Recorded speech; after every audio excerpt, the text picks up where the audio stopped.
Welcome to my channel. I have been using iOS 18 Public Beta 6 for over a week now, and I have found it to be quite stable.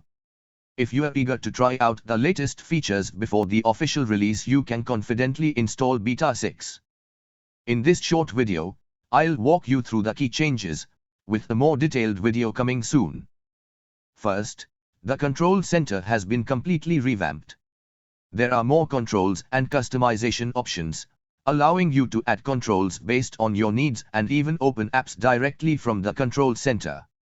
You can now search within the control center. Next, you can now place app icons anywhere on the screen and add new widgets. Some of the widgets have received a fresh design as well.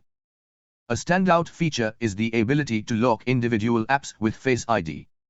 This means you can lock apps like Messages, Photos, WhatsApp, Calendar, and call logs, giving you more control over personal data when sharing your phone.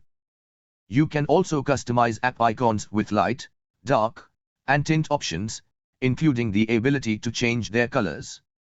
Icon sizes can now be adjusted to small or large, depending on your preference. In iMessage, there are a lot of new stickers, and a handy Send Later option that lets you schedule messages for a specific date and time. Beta 6 has shown battery life improvements over previous versions. Overall, iOS 18 Beta 6 is a solid update with better stability and exciting new features.